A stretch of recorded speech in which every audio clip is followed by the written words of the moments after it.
question of the night. Go ahead. My name is Brittany Ransom, and I'm a student here.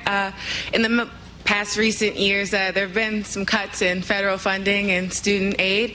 I would like to know personally what you plan on doing in increasing that aid for college students. Well, thanks for the question, Brittany. And this is something I hear about all across the country.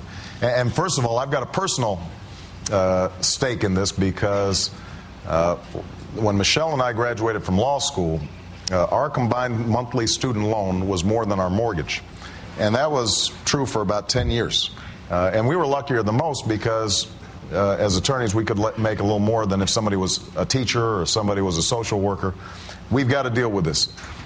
I want to restore money that's already been taken away, number one. Number two, I want to expand Pell Grants because we need more grants, fewer loans, so that students aren't piling up huge amounts of debt. Number three, I want to create a $4,000 tuition credit every student every year. But young people will not be able to get it for free. You guys are going to have to participate in community service, work in a homeless shelter, work in a veterans home, join the Peace Corps. So we'll invest in you. We'll invest in you. You invest in America. And together, the country will get stronger, and you guys won't be loaded up with so much debt when you leave college. And one of the ways to pay for it, by the way, is eliminating the middlemen in some of the federal direct loan programs. You've got banks and financial institutions that are making billions of dollars off student loans. That's something that we've got to change.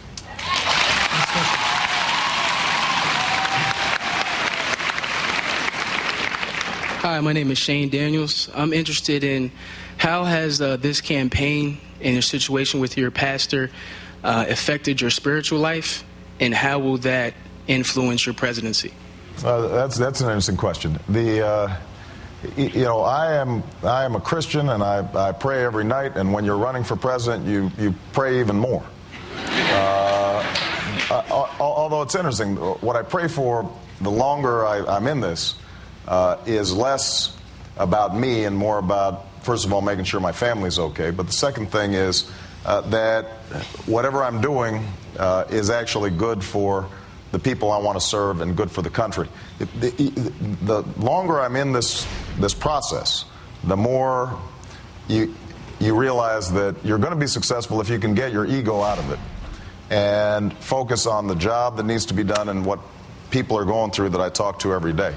Obviously there is a flap in terms of my former pastor, and that was a difficult moment. This is somebody who, on the one hand, is a good man, but said some things that I deeply disagree with.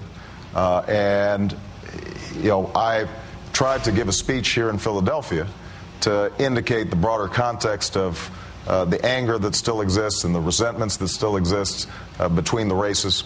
My belief is that one of the important things about my Christian faith is that you forgive people, you try to understand them, and ultimately, judge is going to be God is going to be somebody who's making judgments about many of these things. So I'm just going to stay focused on the job that I'm doing,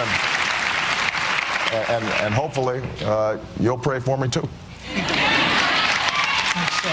Next question. Hello, Chris. Hi, Senator Obama. I'm interested. I understand that you want to increase the teacher salaries, which I'm all for, since I'll be a teacher. But I want to know your stance on merit pay and how it will affect special education teachers and then those in low SES areas. Well, I am not in favor of merit pay as it's currently understood, which basically... Neither is that lady over there. Which basically involves taking test scores and then rewarding people on how they score on tests, how students score on tests, because the problem is, let's say, special ed students or ESL students. By definition, special ed students are behind and may need special help. They may not move at the same pace, even though we can aspire to make sure that they get the best education possible. Students for whom English is a second language, they may be behind in terms of test scores, even though they're very intelligent, just because it's not their native language that they're speaking. This is a broader problem that has to do with No Child Left Behind. I want the highest standards for our students, but I don't want standards measured solely by a single high-stakes standardized test. I want to have...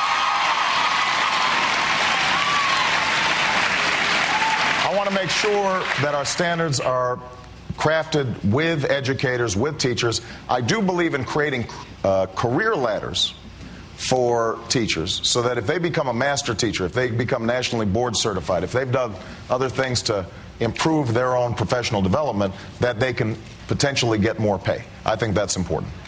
Okay. We only have a couple seconds. Your question? Yeah. Hi, my name is Leslie Rutke, and as a type 1 diabetic, I was just wondering what you were going to do to gain further support for stem cell research. Well, the thing is, actually, we have enough support in the Senate and the House to pass this bill. George Bush has vetoed it. Here's what we'll do. We just need one more vote, and that's the vote of the president. And since I'll be the president, we will sign stem cell research.